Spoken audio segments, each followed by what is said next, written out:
can cut anything. Right.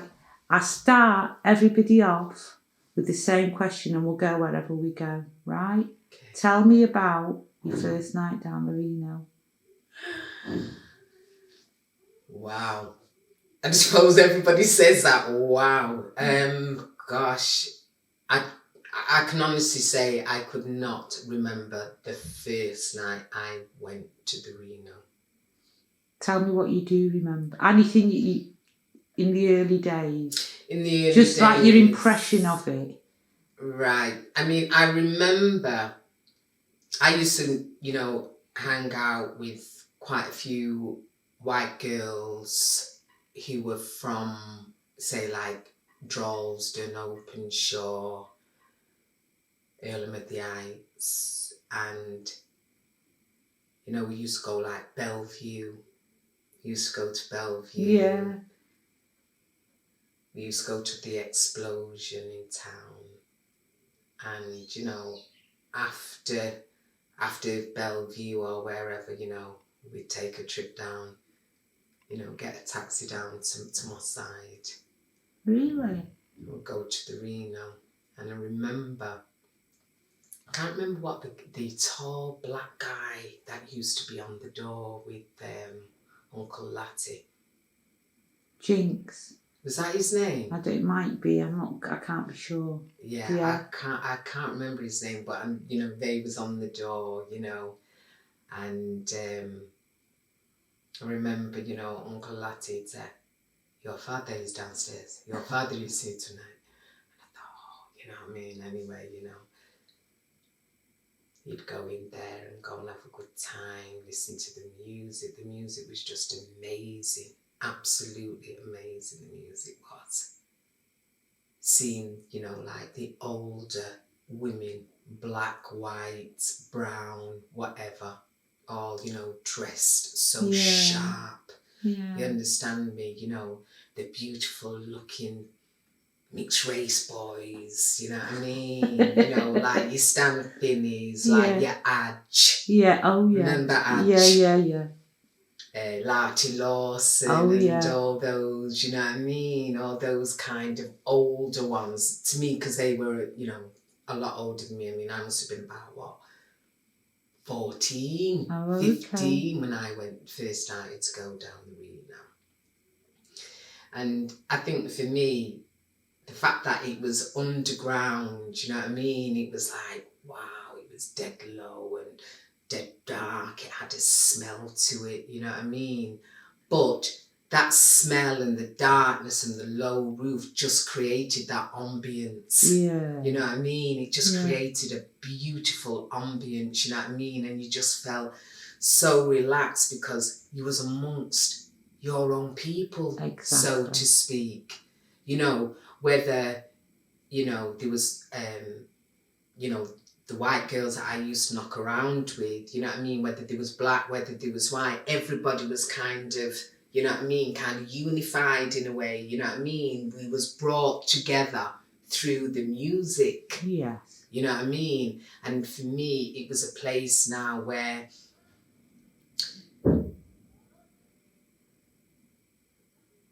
being accepted for who you was. Linda, just cut that. Just cut that for me. Just cut that. You know why? Because everybody. Because I used to go to like the underground market. Yes, of course. Yeah. Brown Street used to be up in them days when I used to hang around town. What's Brown Street? Brown Street. Where the Arndale Centre is, that was all Brown Street. It was called Brown Street. I don't remember. Yeah, this was well before all those buildings went up and everything. And that's where all, like your cafes, your record shops. Oh, I don't remember. They were all there. It kind of backed onto the back of High Street. Oh, I do remember. Yeah. You know what I mean?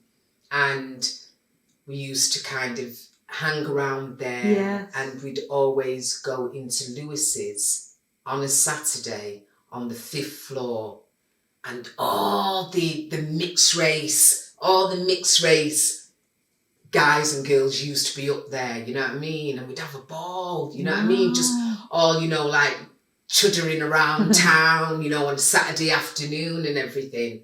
And then from there, you know, it's like, went on to like, you know, the nightlife. The Explosion was a place where a lot of mixed race people used to go.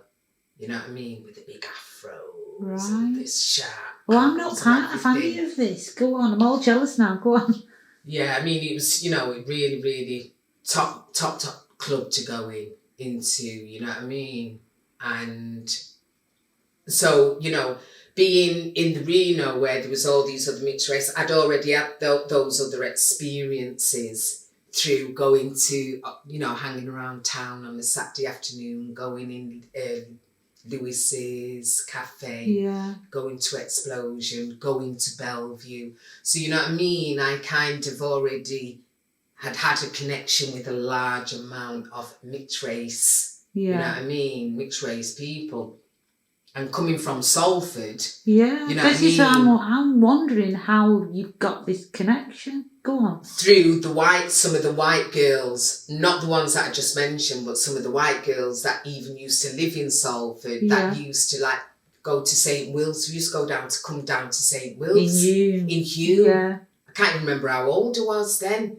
You know what I mean? Hume wasn't even built up properly, but you know what I mean? Yeah. When I used to go down there to St. Will's.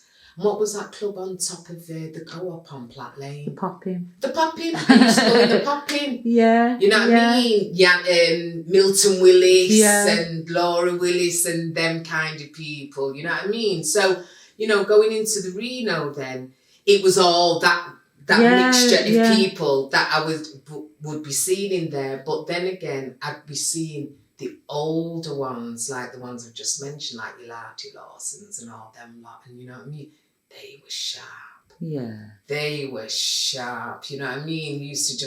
I remember as a young girl, you know, I used to just sit there and just admire just how beautiful and how sharp they used to be. You know what I mean? Yeah. You know, and no, same here. And how would you become them? Exactly. How do I become them and how do I not become like them? Oh, no, you understand me? No, I mean, you know, certain lifestyles of people. Obviously, you'd see it and you give thanks that you've actually seen that because you know that's not how you want to turn out. Yeah, okay. So you've got both sides really. Haven't you? Those like, oh yeah, I'd love to be like that, but then there's some that. I wouldn't like to. And I really give thanks for those older ones, you know what I mean, for me to be able to see them and know that is not the way that I want to go. Wow. You understand what I'm saying? So I really do give thanks for those experiences, you know what I mean? You know, the prostitutes and, you know what I mean, the drug takers and stuff like that. Not to say that I'm condemning anybody. Yeah. Because, you know what I mean? People did what they did. They got caught up in what they got caught up in. They did whatever they needed to do in order to survive. And I respect all of them. That's the word, survive. Exactly. Yeah. And, you know, I suppose a lot of like the white women who were with, you know, the Africans or the Jamaicans back in them days, a lot of them were out there on the streets. Yeah. And, you know, it's like I'd go to certain families, you know what I mean? And you'd hear people talking about certain people's mothers and how there was prostitutes and there was this, that, and whatever. But you know what? I give thanks I never heard my mother's name as a prostitute. Yeah. My mum was a grafter. Yeah. Going to work every single day. Weekend come, here and my Auntie Doreen would be behind the sewing machine making dresses that were the same and they'd be going out and they'd disappear for the weekend, you know what I mean? Oh, yeah. They'd disappear for the weekend, you know what I mean? Yeah. And they'd be down my side in the Edinburgh Club. Would they? You remember the Edinburgh Club? Yeah, of course, yeah. You know, and the Three Stumps and all these other clubs that they used to go to, you know what I mean? So, yeah, I give thanks for, you know, being young and being able to, how can I say, be exposed to certain things, and it helped me make a decision of how I wanted to be. Wow. Never thought about it from that perspective at all.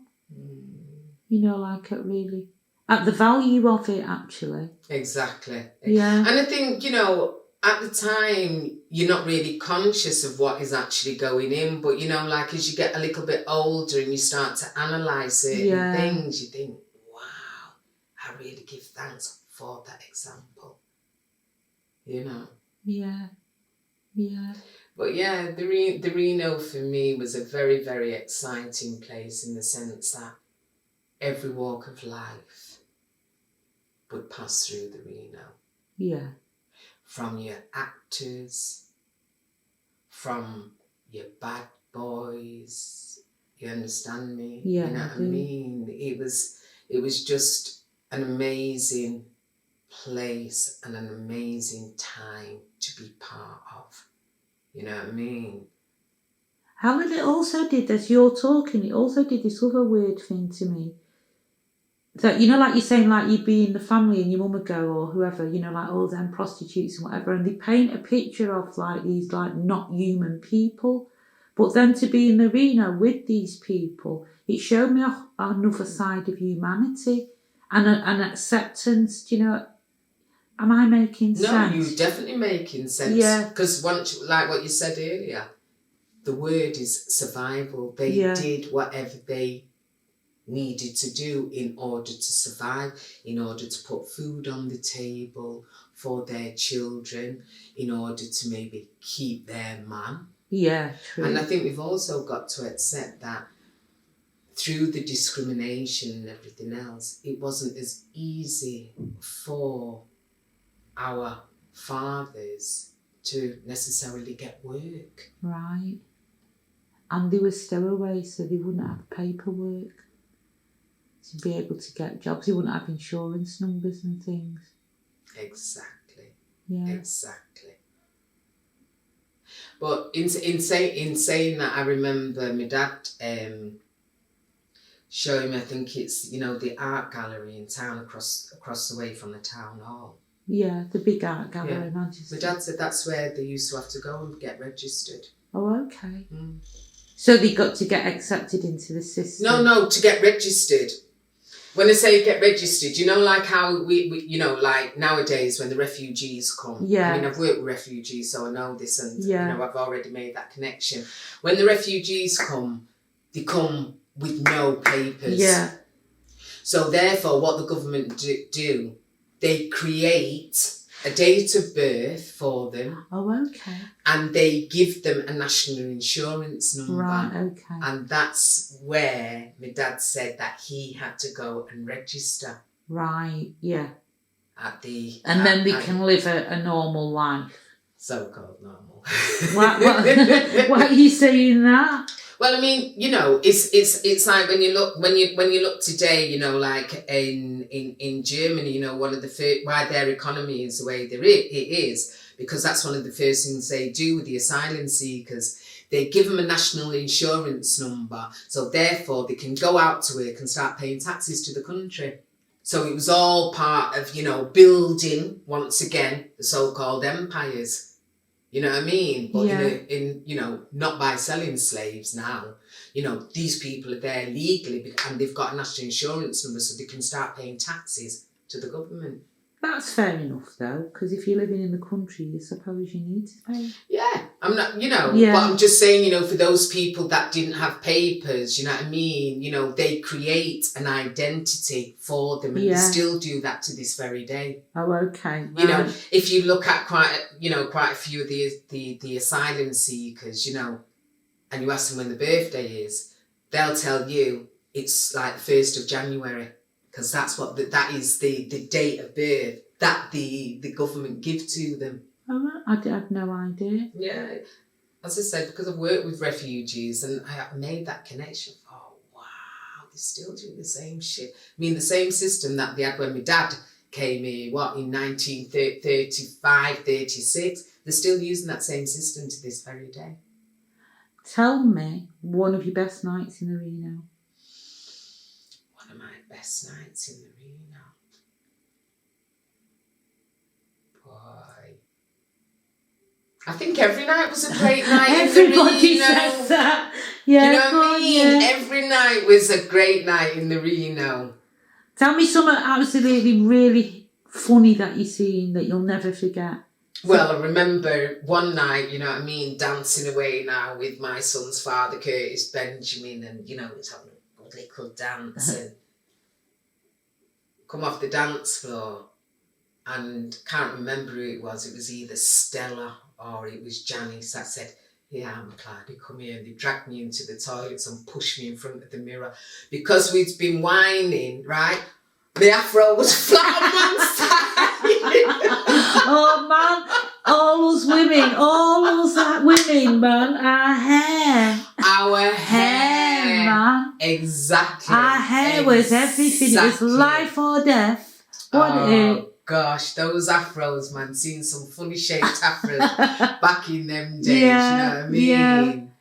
But yeah, you know, the Reno for me was a very exciting place. It was like a film set in a way, because even though every time I went down there, it was a good time, there was also quite a lot of violence as well that I witnessed.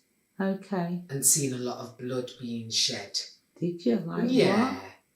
You know, when people have, you know, because back in them days, people used knives, didn't they? You know what I mean? And, you know, it's like, when there was a fight, it's like, boy, you just see everybody separate and go to the side kind of thing, because the place was so small. So if you know, two guys are fighting, you know what I mean? It's like, you know, you had to move out the way, you know what I mean? So you know, you're not getting hit kind of thing. You know what I mean? And, you know, there was a few frightening nights in there. I remember one night when Sid Wolf got... Was you there? When he got it in the neck. Yeah. Banda was saying... Yeah, it's like it, you know, I can't remember who he was fighting with, but all I could remember saying, somebody saying,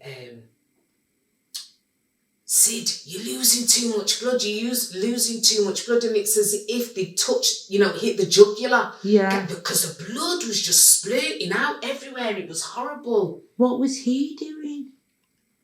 I don't know why the fight started. I can't even remember who it was with, but I just know he was the victim because of where he'd been hit and the amount of blood that he was actually losing. What was he doing when he was bleeding, Helen?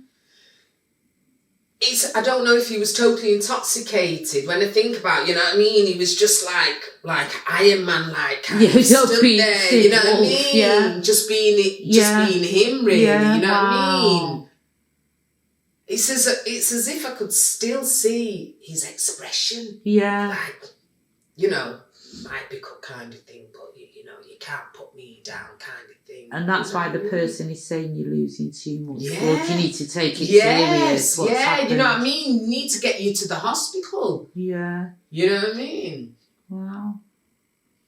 Like I say, musically, you know, boy, every piece of music you just wanted to get up and dance. Yeah. You know.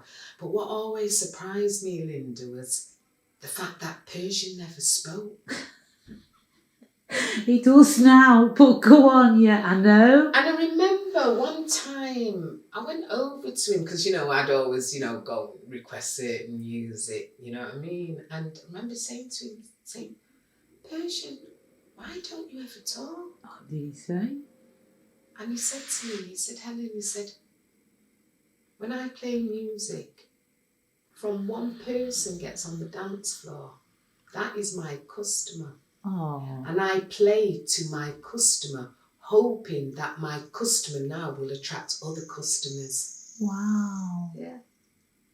Wow. He takes it serious, man, doesn't he?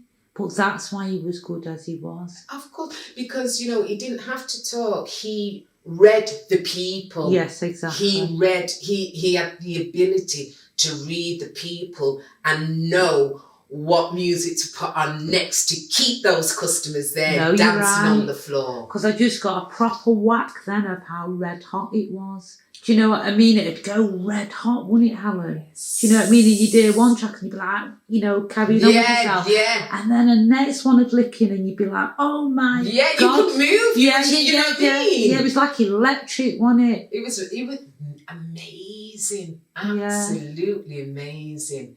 And I'll always remember Persian and that beautiful smile that he had, man. He was always, you know what I mean? Always had that beautiful smile for me. But it was like he was in a different club. The way he so cut himself off. Well, it was the setup itself, wasn't it? His own little stage, so to speak. Yeah. You know. Yeah, and we were his customers, and he must have got loads of good feeling from the way because we'd carry on, wouldn't we? Exactly. You know. The screaming, shouting, flicking, you know, the whole thing. What were Fonzo, everybody, certain people dashing to the dance floor. Telling you, you know, certain people are just, like certain guys would just take you by the hand and lead you onto the dance floor. Oh, yeah. So we got a good thing going. You know what I mean? And even like when my dad used to be in there sometimes. Me and my dad would get on the dance floor. Oh, would you? Oh yeah. Yeah. We'd get on the dance floor and have a dance. You know. Yeah. And Uncle Lloydie behind the bar. Oh, nice one for mentioning him. Oh, Uncle Lloydie, never forget my Uncle Lloydie, you know. And Linda Joando. Yeah. And Yemi. Yemi that never used to smile. Yeah. No, she had a different head again, didn't she? Her head was about the business, wouldn't it? Can you just cut that a minute? I need a wee. Go on. I've seen a few of the clips on YouTube. I was directed to YouTube by my friend Beverly. Yeah. In Canada. She said, Helen, you've got to get on there. I'm going to send Linda your contact details. You need to get on there, you know. And it's, I don't know what Bev actually seen within me, why she felt I needed to, you know what I mean, to do this. And I kind of, I thought, no, it's not me. But then again, I think it's also an opportunity to, even honour my dad. Yeah. And honour my Uncle Phil. And to kind of remember all those who have gone before us. Yeah. Who used to, come down go down the Reno. Like who? Like your Laura Willis. Oh, yeah. You know what I mean? Like your Joey Jaspers. Yeah. Paul Clay. Yeah. Your Steve Moores. God rest all their souls. They're just a few. Yeah. You know what I mean? No, definitely. Because, it was very, it's very important to remember those who have gone before us, who were part of us, you know what I mean? So... Why, Helen? Why is it very important? What do you mean, why is it very important? Just, you said it's very important, and I just thought you might have a reason that you think it's very important. Because the Reno helped to shape quite a lot of us. Yeah. Yeah. When you first walked in today, that was your opening statement, and I said, don't say it yet, save it from camera, about it shaping us. You said it shaped lots of things. I bet you can't remember now, can you? Yeah. Yeah, it did. It did shape a lot of us, Linda. Yeah. There was a lot of positives, like I said earlier, you know what I mean? There was a lot of examples of how you would like to be and how you wouldn't like to be. Some of those older ones kind of took you under the wing. Yeah. And looked after you. Like who? Paul Clay, Joey Jaspers, Ozzy Sadie, Tony Coles, the Steve Kellys. Yeah. Even like Frank Pereira and Chips. Yeah.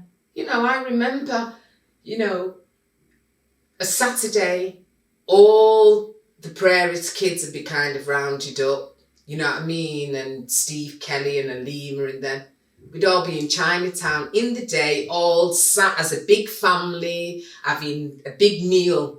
Oh, you know what I mean? Yeah. They kind of took me under their wing. Yeah. You know what I mean? Steve Kelly and you know, Alima.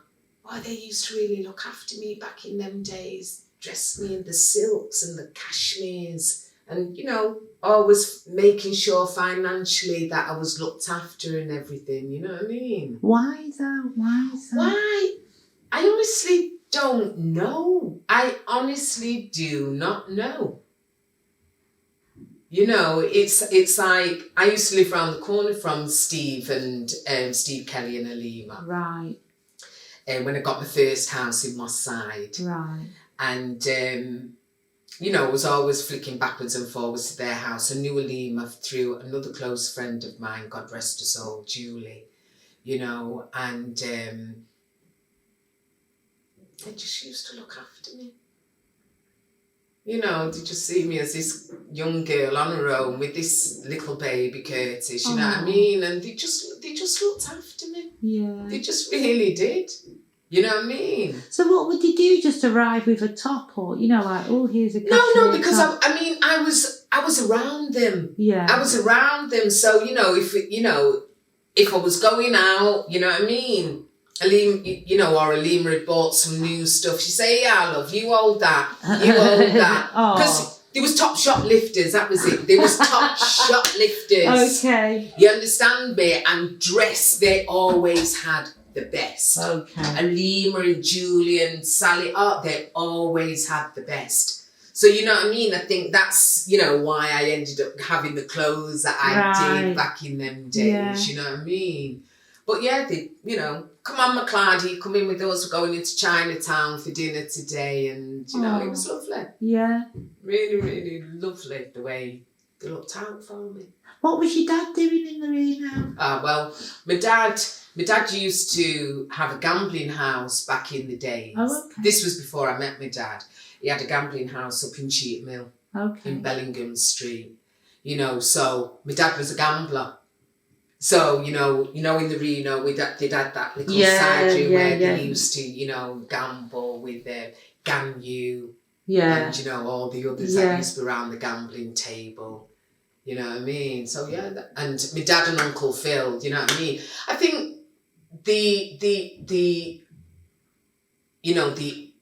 our fathers then, because they were at the time when they Mills probably arrived here, they all did stick together. Yeah, so, you know. But it's much like us. Exactly. Yeah. Exactly. You know, so, you know, if Uncle Phil had his club, well, you know, the Nigerians would, you know, they'd be in there. Same with like banjos. Yeah. You know what I mean? And all the other little places that where they all used to congregate. And it just so happened that, you know, I remember hearing, I think it was Stan saying, like on a Sunday afternoon, there'd be a saxophone player down there in the Reno. I remember that. Yeah. I remember that. So you're a proper Reno girl. Tell us how, right, I hope you don't mind me mentioning this. You said you didn't meet your dad till you were 14. I was either 13 or 14. And go on, tell us. Well, you know, according to my mum, you know what I mean, I didn't have a dad. My dad was dead, you know. That was the attitude she used to take, you know what I mean. And then one night she's come home from wherever it was, whether it was the Reno or the Nile or the Edinburgh, you know what I mean. And she's just threw a piece of paper at me. She said, you know, actually Dad's phone number is going to Nigeria and he wants you to meet. He wants you to ring him. After you think he's dead for 13 years? Yeah. Go on. But not necessarily, I didn't believe that he was dead. That was just a figure of speech that my mum used to throw at me. Right. You know what I mean? Like, oh, don't mind me about who's my dad, you know what I mean? Don't mind me kind of thing, you know what I mean? Anyway, I remember ringing him and made arrangements to meet him. And it was outside the Rialto Club. That's in Salford. Oh, okay, go on. On Great Cheetham Street. And I'll never forget the day, Linda. Oh, I'll never forget the day. It was raining and I was stood there under the shelter. And all of a sudden, I seen this little black man come walking towards me. And his feet were like that. I'll never forget my dad's feet. You know what I mean? It was like 10 to 2 and he had this long mac on. And he come walking towards me and he just looked at me. He said, "Are you Helen?" Oh. I said, "You're my dad." Oh. And we just hugged up. Oh, we just hugged up. You know what I mean? Oh. We just hugged up in the rain. We just stood there just hugging up, man. I'll never forget that. And then he said to me, "Do you want to come and meet your brothers and sisters?" Oh. I said, "Yeah." And, you know, he led me off to his car. Well, Jesus Christ, Linda. It was like a lime green car. Jesus. Honestly, God, it stood out, this bloody lime green car. You know what I mean? I can't even remember what make it was or anything, but it was a big thing. Yeah, and he took me down to Hume then, because I think they'd just moved or something from Kennet House. He used to live in Kennet House. In Cheetham Hill. Yeah, I know that one. So I think when they decided to demolish them, they put people into the new bull rings. And, you know, I remember, you remember though, the bull rings, you'd walk in and like you'd have your kitchen in, then there was like a room here, and then the front room was always upstairs, wasn't it? And I seen these little eyes, like these 3 sets of eyes peering at me, so I was like, "Oh, she's here, you know what I mean?" And yeah. And are they mixed race too, or are they? Yeah, Godwin, Paula was a baby, a beautiful baby at the time. Christopher and Carol. Carol, she's white. Right. When my dad met Auntie Alma, God rest Auntie Alma's soul, she was pregnant, and my dad raised Carol as his own child. She even got my dad's name, which I never got. Oh. You know what I mean? Yeah. So he married Alma? No, he didn't marry her, but he was with her for donkey's years. I mean, even up until he got sick last year, he'd ring Auntie Alma every single morning. Oh, would he? Every single morning he would ring Auntie Alma. Oh. She was like his best friend. Wow. You know what I mean? So that's like 40 odd years. Exactly. What was your first conversation with your dad? What did he... Yeah, I can't imagine your first conversation with your dad. My first conversation with him? You know what, Linda? I can't even remember. I think I was just overwhelmed at the fact that I had this African man that was my dad. Because as a child, before I even met my dad, I just felt that I was special. I always felt that I was an African princess. Yeah. And meeting my dad, who was African, it's like, you are an African princess. Not to say that he had all this worldly, material things or anything like that, but I was an African child. Yeah. You know what I mean? And for me, it was very, very important. Take me now into, because you're brought up by a Salford mum. A Paisley Scotch woman. All right. In Salford. Yeah. So what was that like? Well, I remember we used to live in rooms. Oh, I didn't think about rooms over that way. Yeah. Yeah. We used to live with a family called the Korkoviches. Some name. Yeah. Where's that from? Yugoslavia. It's not called Yugoslavia today. Mm-hmm. It's called something else. It's part of the old Eastern Bloc, but it's like Poland around them sides. And we used to have a room there. You had one of those pull-out beds. Yeah. You know what I mean? Yeah. And we used to live on Murray Street, and it was like facing a graveyard. Wow. Yeah, church, and there was loads, like the graveyard and everything. And as a child, the Korkoviches was a massive, massive big family. Uncle Rick, God rest his soul, he was a Polish refugee. Oh, okay. Yeah. And he married, I used to call her Auntie Phyllis, God rest her soul as well. And she was like from Wolverhampton. And they had this big house, 62 Murray Street. That's where we used to live in this rooms, you know what I mean? And they had lots of children. So, I would just, even though I'm an only child, because there was so many other children there, I was just integrated into that family. Yeah. You know what I mean? Yeah. So. And they're mixed race too, though, aren't they? Half Polish, half English. Well, there you go. Yeah. There you go. So that's two different cultures in there. Because Exactly. they were very different cultures at that time. Totally different. Totally. Yeah. You know what I mean? But where we lived there in Salford, it was a predominantly Jewish area. What did that mean? I know it means Jewish, but what does that look like, predominantly Jewish? Well, there was more, there was more Jews than anything else. And it's still that same way to this very day. And does it cause a certain culture in that area, though? Like Moss Side had a culture, didn't it? Yeah, I mean, in the, for me, the Jews are very insular. Yeah. They buy from each other. They have their own schools. They don't really mix, so to speak. You know what I mean? But I tell you something, Linda, I used to make all my money on a Friday. In Salford. Because they can't work. Because of the Shabbat. From the sundown on Friday night to the sundown on Saturday. You'd be walking down the streets and you'd hear a little knock on the window, and it's like the old widows. Oh. Widow Jewish women. Yeah. They'd beckon you to come into the house. Wow. To sweep the hearth for them. Wow. The hearth from the fireplace, to sweep the hearth for them. Helen, this is a story I absolutely don't know. Go on. And, it's like they'd give you a sixpence Would they? for sweeping the hearth for them. Just seen a sixpence proper.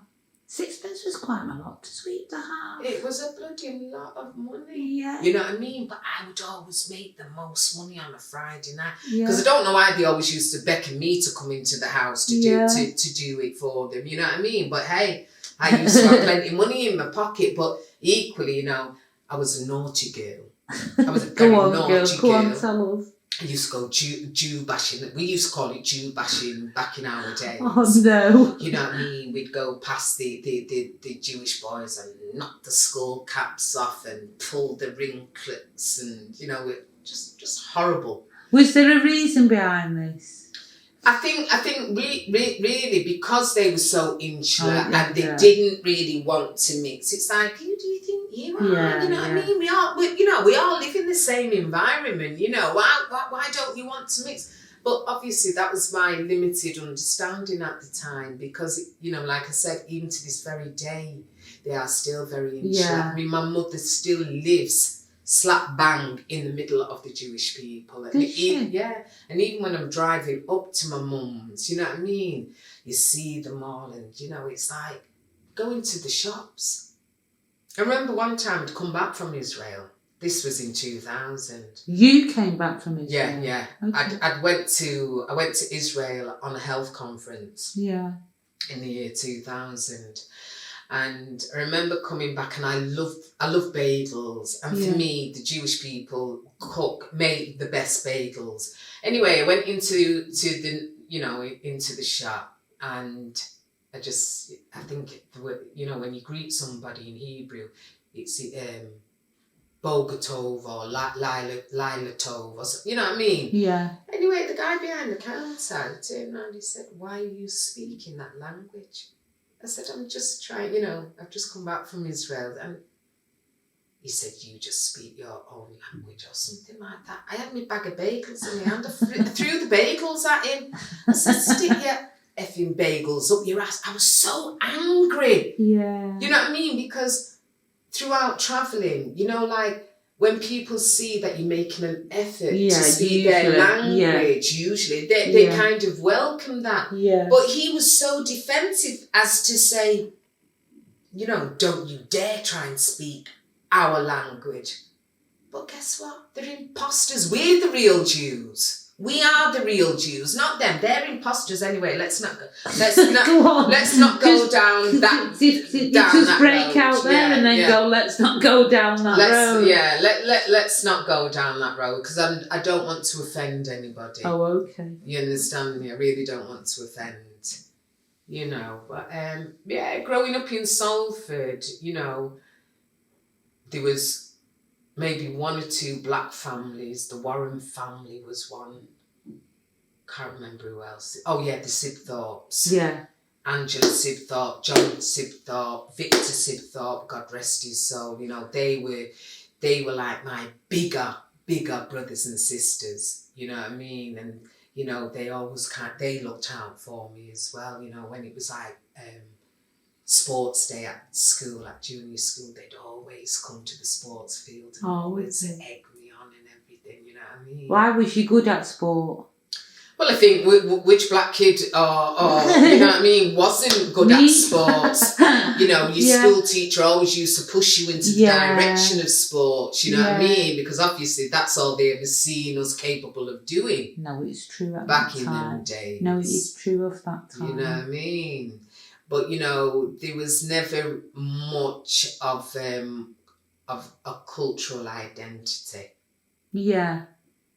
Until the Mexico Olympic Games in the 1970. At school, we'd been given a project to do. And my part of this project, you know, I used to have to wake up early, you know, to find out who had got what medals, you know what I mean? Oh, that was your assignment. Yeah. And I remember when the three black Americans got the gold, silver and bronze, and they stood up like this. 1970, I think I was 10. Yeah. And I went, wow, what does that mean? Wow. What does that mean? That black glove and that fist. And the danger, it had a real feeling of danger, I remember it. I don't know if I identified the danger, but it was an awareness. Yeah. They was trying to me, it's like they were saying something. And having the curious mind that I had, I wanted to know what they were saying. I remember Angela Sibthorpe, she used to have this massive big poster on the wall of Angela Davis. Go on, girl. Yeah. With the massive big afro. Remember it, yeah. And I think my kind of cultural journey began from seeing this. You know what I mean? And Malcolm X, your Soledad brothers, and you know what I mean? All of them, you know what I mean? And for me, it was the first time that I felt proud of being black. Let me ask you a question there, though, before you move on. Did you think, were you not proud? Was you ashamed or anything, or did it not matter before that moment? No, it didn't. It did. I can't say that I ever felt ashamed because it wasn't until I was about, 7, 8 that I really knew that I was different. Oh, okay. And that was all because a kid in the classroom turned around and called me a black bastard. Is it me? Yeah. I thought, what is black? Yeah. What is black? come on, I live in a predominantly, well, it's a white environment, you know what I mean? And you've got a white mum. Yeah, and I never see myself as being anything different, you know what I mean? And it was from that kid saying that. I used to pour bleach on my skin. Oh, you just go like this with the scrubbing brush and try to, to be the same. Yeah, to be the same.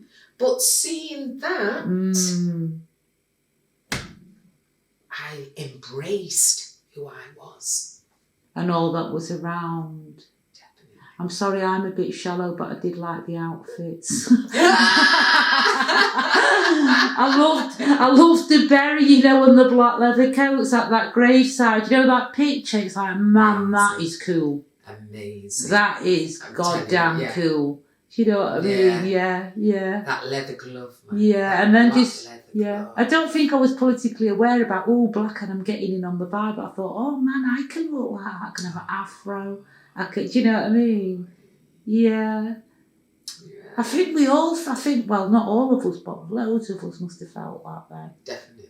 Must have felt that way. And then, you know, it's like you'd go like, how old was when I used to start going up to town? Gosh. 11. Who was you going to town with when you was 11? You know what? I don't even know how I got in, why I started going into town, but I think it was because there was 2 white girls, Gail and Lynn. And like I said, they used to go to St. Will's Youth Club, you know what I mean? And they used to, you know, tell me to come with them. And then, you know, I used to go to town with them and everything, you know what I mean? But going into Manchester, going to town, you know what I mean? It's like I started to see more so-called mixed race people then, and seeing the beautiful clothes he used to wear and the big afros and do you know what I mean? Remember Ozzy Sadie? He used to work at I think it was, he used to work in 1 or 2 of the boutiques in Brown Street, but then he also used to work at the Crispy Crunchy Clothing Company, and that's where Athlete's Palace is today. Yeah. You know what I mean? And, you know... Anybody that was anybody used to go and shop there. You know, the knickerbockers, you know, bright coloured knickerbockers, the mini jumpers. And, you know what I mean? Oh, I love blonde cardigans and short mini skirts. Right. You know, like dead long cardigan and a dead short mini. Yeah. The wedge shoes. Yeah. I had the red pop ones. Socks, really, You know what I mean? Yeah. Pop socks, they was, you know what I mean? You had to, if you had pop socks, you were saying something back in the day. You know what I mean? Yeah. I have to go back, because I'm just dead nosy, going back to the bleach thing, because what's really interesting me is you're completely on your own doing this, aren't you? This is a secret. Yeah. Isn't it? Yeah. Yeah. There was nobody I could really, you know, talk to about. I mean, whether I spoke to John or Angela or Victor about, I don't really remember. I doubt it very much. You know what I mean? But I remember after the kids turned around and said that to me in school. It was in junior school. I went home and I went through Auntie Phyllis's photographs. Oh, wow. And I pulled out a picture of a baby in a pram. I remember taking it to school the next day. I said, look, that's me. Oh, wow. That's me. It wasn't me. No, wow. But that's me. Maybe my mum just left me out in the pram and the sun hit me. Wow. You know what I mean? Because it was an awakening. Yeah. It was an awakening because definitely. I'd never seen me being different than my immediate peers and the people within my immediate environment within Salford. You know what I mean? I mean, you know, I suppose if you boarded into Cheap Mill, there was black families there, but I was directly in the centre of Salford, the Higher Broughton, the predominantly Jewish environment. But even if you had remotely looked at your hand at any time when you was 3, 5, whatever, and thought, well, I'm not the same. The defining moment, I suppose, is that he's made it public. Exactly. Yeah. Exactly. Yeah. Mm-hmm. And it's like, God, they're all on to me now. And now you've got to make this deception, the baby picture. Yes. You've got to persuade them they can't see what they can see. Exactly. Wow.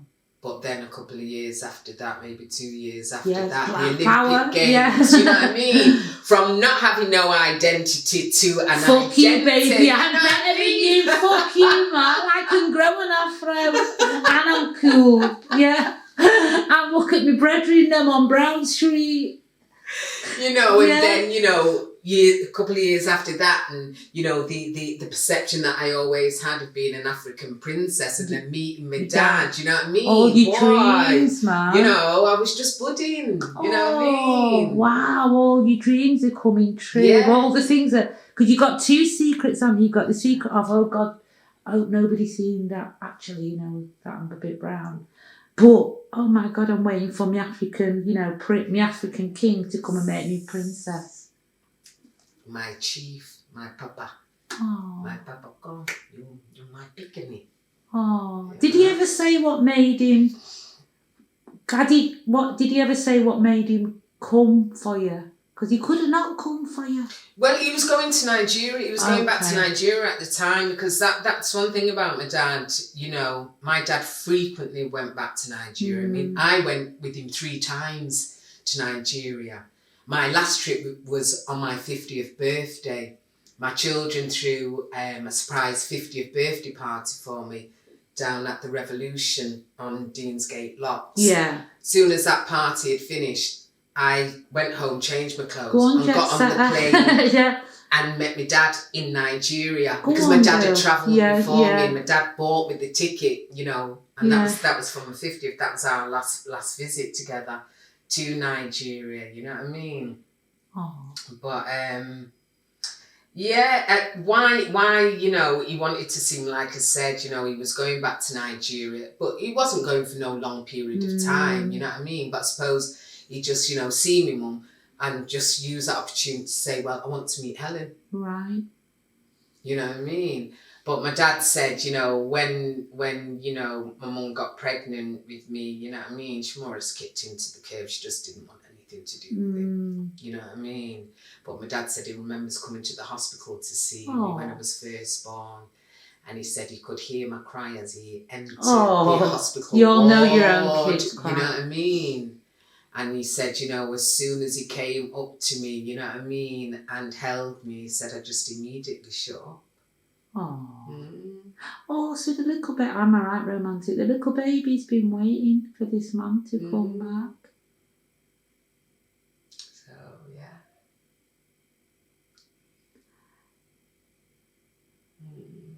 Helen, did your awareness in the 70s change anything about your relationship with your mum? Never.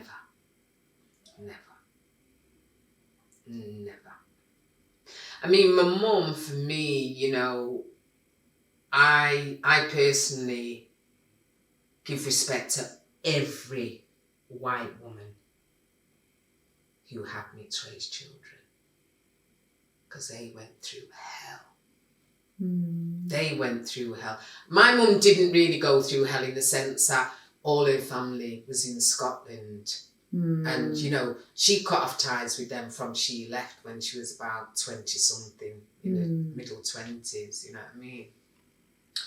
So, you know, the family didn't have much effect on my mum. But when I listened to some other friends of mine, when I listened to their mothers' plights and what they went through with their white families because they ended up with a black man and had these mixed-race children, I respect every white woman that had and still have mixed-race children because they go through a battle, I believe.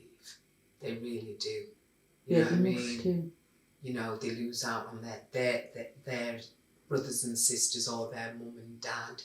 I remember, what was the lady's name? Oh gosh. Her name slips me, but her face I'll never forget. God rest her soul. I remember her telling me one time, you know, she said like she used to like meet a mum like in the back entry and the mum would be passing her over big pans of soup so she could feed the kids. But you know what I mean? A dad could never be aware. A dad was, you know, her dad never knew anything about it because he would go bleeding crazy. My bleeding money, you know, cooking up for those bleeding darky kids there, you know what I mean? Under his own blood. You know what I mean? His grandchildren kind of thing. I can't remember the lady's name. Wow. I can't remember. There has been other stories like Trevor's though. There's a few others, and Linda Joando said as well that when the granddad meets the kids, they fall in love with them. Yeah. But I suppose, you know, it's like society really did paint this almost inhumane picture of blacks. Inhuman, not just inhumane. Yeah. Inhuman. Inhuman, you know, and, you know, that stigma was very much rooted within the perception of black men back then, you know what I mean? And like you say, it's only when when the grandparents was able to step aside what had been drummed into them about these black men, you know what I mean, and seeing their, you know, well, they're part black and they're part me, well, you know, there's that immediate connection, you know what I mean? There is that connection, well, these are mine, you know, so. That's amazing though, isn't it? That's amazing about the weight of society pushing you away from you. Does that make sense? Yeah. Divide and rule. Yeah, that's amazing, isn't it? Divide and rule. I mean, they did it and conquered Africa in that sense, but they also divided a lot of, you know, the families in, you know, like the areas of, say, like Liverpool, Manchester, Cardiff, Bristol, you know, where all the big dots were. Yeah. Because that's where you'll find your predominant from your seamen and your merchants and seamen and stuff. Wow. Tell us the last time you went in the Reno. Well, you know what? I was even thinking about this. When was the last time I went in the Reno? Because I had my Curtis in 1976. And I can't even remember. All right, I'll tell you what. I don't remember you and Clark playing in the Reno. Okay. I remember Dr. D playing in the Reno. Okay. Cooley, definitely, God rest his soul. Persian. What was that black guy called? Tomlin. So right up to Dr. D, and then after that, I don't know, you know what I mean? I must have stopped going down the Reno then. Is there a reason you stopped going down the Reno?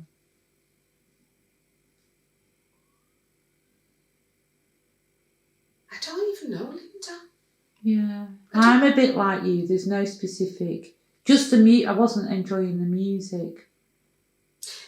Yeah, because I think it kind of... the DJs changed. It kind of did change, didn't it? Definitely after Cooley. Yeah. Definitely after Cooley. Yeah. You know what I mean? Because they was like the matriarchs, Persian and Cooley. They're the matriarchs of the music in the Reno, for me anyway. No, for me too. There was no specific reason. No. Had something changed in your life? Because it's not being a mum, because you've... Well, I don't know. I mean, when did the Reno actually close? I've heard it's 86. I've also heard it's 88. So I'm not sure. Gosh, so I should have asked Yemi the other day, actually. Yeah. I started going down the Reno from years ago then. And I think maybe I only had a very short spell in the Reno. Hardcore. You know what I mean? From, say, like, ending of 74, 75 I was down there regular, but then I had Curtis January 76. Right. Might have gone down there a few times. No, of course I did. I still used to go down there when I had Curtis. Because Stella, do you remember Robin? Which one? Robin that used to make the leather clothes. Oh, yeah. Yeah. Well, don't you ever remember his girlfriend, Stella? No, which Stella? She was a white girl. He was, oh gosh. I've just remembered Robin that made the leather clothes, though. Definitely, right. Yeah. Well, Stella was with Robin for years, and Stella used to live in Earlham at the Heights, so she used to come down to my house. We used to get a taxi from my house on Silk Street in Salford and go down to, is it Shorty's? Yeah, the cafe, yeah. And go and buy a weed off Ganyan. And it was in the little 10 bob wraps. Yeah. All that way to buy a weed. Yeah, because I mean, people in Salford, you know what I mean? We didn't know who to get weed off, you know what I mean? Yeah. But equally, I still used to go in the Reno when I had Curtis, but not for a lot. Not the same way. No, not at all. Yeah. Not at all. Not at all. Yeah. I can't remember the year that I stopped going in the Reno. But yeah, I mean, as Curtis got a little bit older, when I say old, you know what I mean, like 5, 6, you know what I mean? It's like I found Rasta. Okay.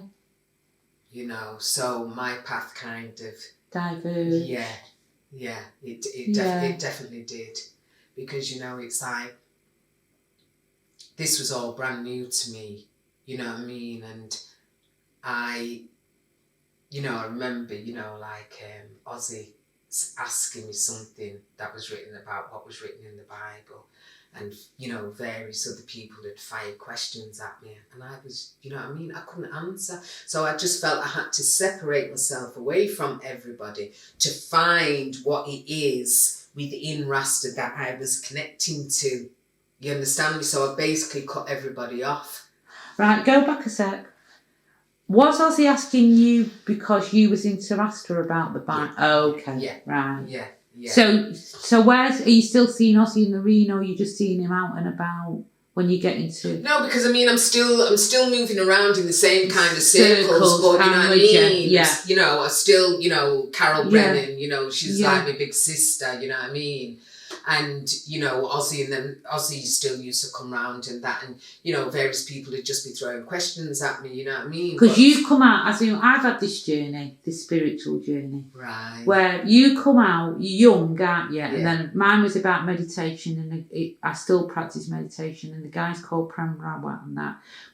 And that's my private business now. But when you're young, right, and then you come out, you want to levitate, you want every fucker to know what you're into, don't you? So, yeah. And then and because of that brings the questions on, doesn't it? Exactly. Yeah. And, you know what I mean? There was questions because I was just, getting into the Bible. I just couldn't answer. Right.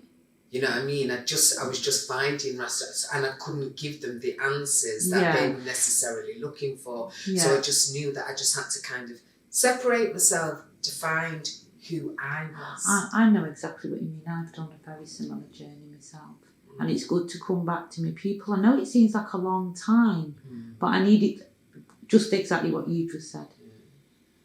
But I was fully convinced as to who I was, then I had the strength then to still go around my, the people that I'd been kind of come up with, what I mean? Just be you. Yeah. This is me now. This is me, and they accepted me for the way I am, or the way, I changed. But you know what's really interesting though, right? From your story, I'm seeing something about myself as well. Is that you've had such a fucking identity crisis from little. That what has happened was inevitable, that you have to go searching for yourself, don't you? Right. You have to. Because you haven't got, an image there that you can say, well, yeah, I can do this. No brothers and sisters or anything like that. You're an only child as well. So, you've got no two parents. Mm-hmm. You've got no sort of family culture because your mum works, and you've got a colour crisis both ways. Both ways. Yeah. Well, and the culture crisis of the Jewish environment, you know, and all that. So you definitely needed something to latch on to. I did myself. I can't. Yeah, not similar, but really similar things. Yeah. You know, of the need to ground yourself, basically. Of course. And, you know, it's like, for me, you know, finding my Lord and Saviour through Rastafari, you know, my journey has been great. Oh. You know, you look bloody great. It's wrote all over your face. You know, various parts of Africa. I mean, to me, yeah, whether you're Jamaican, Barbadian, Trinidadian, you're African. And I'll stand on the mountaintop and say that. Well, like we were saying earlier on, there's no reason to be from the Caribbean unless you're a slave. Thank you. If you're a slave, you descended from Africa. Exactly. And honestly, you know, I believe I've embraced my African awareness so much that, boy, you know, I remember the first time even stepping into Nigeria. It was amazing. I mean, I'd been to Jamaica first and foremost. And with my people then. Go on. And you know, and that was through going to the Khaki dance in Jamaica. Oh, okay. It's part of the 12 Tribes of Israel. Yeah. Oh, yeah, of course. So I went there, and honestly, it's like being in a country that was predominantly black was amazing. It was so empowering. And the different vibe. Totally different. The different relaxedness. Exactly. You know what I mean? Totally different culture, the liberty, everything totally different. And it kind of prepared me in a way for going to Nigeria, because I went to Nigeria the following year. You understand me? Yeah. And I remember, as you know, the plane landed in Lagos. And the plane door opened, and it's like, as I'm ready to step off the plane onto the tarmac, it's as if I heard a voice say, "Hi, Helen, welcome. What took you so long?" Oh. You know what I mean? I've heard that before, you know. Seriously. From other people. Not them exact words, yeah. But, you know, the behind feeling. Go on. And, you know, being in Lagos, we was there for about two days, and then we went up to Benin, and then to my father's village. And you see, once I got to the village, I didn't want to leave. I didn't want to go into Lagos. I didn't want to go back to Lagos. I felt I was where I should be, in the village, you know what I mean? Amongst the real culture. You know, my dad was from the royal family. So you was really a princess. I am a princess. My dad's from the royal family. Yeah. Oh, you should write this as a story. You know, and it's like my uncle in Wafu, he was a chief. And I remember one day, I wanted to go and see Uncle Wafu. And my auntie said, my Dickon, you can't go there today. You can't go to the palace today. So I said, why not? It is only for the men. All the elder men, they gather there today. I said, I'm going. Because that's how I was. I was a child. Well, that's another thing of our time, women's lib, but go on. Dead right. Right. Yeah. But, you know, being a child now who didn't really conform to anything. From I had something in my head, I was going to do it. And I remember now going up to the palace now, and all the elders were sat, all the elder men. And when Uncle Wafu see me, he beckoned me to come and made me sit down at the side of him while they still conducted their meeting. So you got your own way. So it's like, when my aunties heard now that I'd seen, they were stunned. Yeah. You know what I mean? And I think they just loved the way I was, because I'd go, and, I'd be in the back with them, you know what I mean, cooking on the open fire. Yeah. They'd stand in awe. This is a child that's born and raised in England, and look how she's adapting to this way of life. Yeah. But it just became, it was natural. It was I had just the same natural feeling to me. in Jamaica when I went as a teenager. Exactly the same feeling. It's just natural. Go on. Yeah, being able to go down to the river, you know what I mean, to go and wash your clothes, you know what I mean. I've got, like all the kids in the village, because everybody in the village. And they have to follow you everywhere. But they're all connected to you some way along the line. And I suppose when you go to Jamaica, like when you go to certain districts, there's lots of people in the districts that would be connected blood-wise. You know what I mean? And it's exactly the same in the village. So, there was almost like 20 village kids, like behind me, you know what I mean? But yeah, I just loved the village life. And what really did surprise me as well, I remember, because like I said, I'd been to Jamaica the year before. And when I listened to the elder women talking, I could hear the patois. All right. I could hear patois. And I thought, wow. The same patois that I heard in Jamaica is what I could hear in my village. Wow. So nobody can't tell me we did not all come from Africa. You understand what I'm saying? Well, like we've just said, we must have done. Have you ever been to Glasgow and felt like that? Because I went to Ireland and felt like that as well. You know what? I went to Strathclyde one time. I was part of the netball team of the 12 Tribes of Israel. Okay. And we went up there to have a netball match. And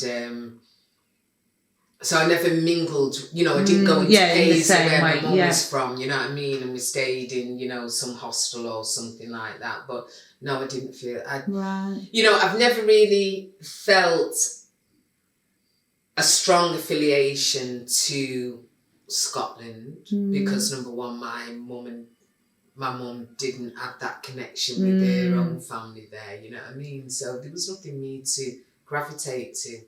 You know what I mean? But, I always say one day I'm going to go back up there and go to Paisley. And even if I just go and stand on the same street where my mum was born, exactly. And meet you know what I mean? Well, they're dead now. Yeah. You know what I mean? Yeah, they're all gone. But you could meet some lineage. Yeah, because mine was the Irish sense of humour. Do you know what I mean? Like, just the way he'd word certain. It was the same. It was different than the one I had in Jamaica. Yeah. But it's certain things like, oh my God, that makes sense. The way they word things. And, word association. Yeah, and things. Yeah. And they can't say like a little word if they've got a big word. And it doesn't matter how poor they are. Do you know what I mean? And things. Right. Yeah.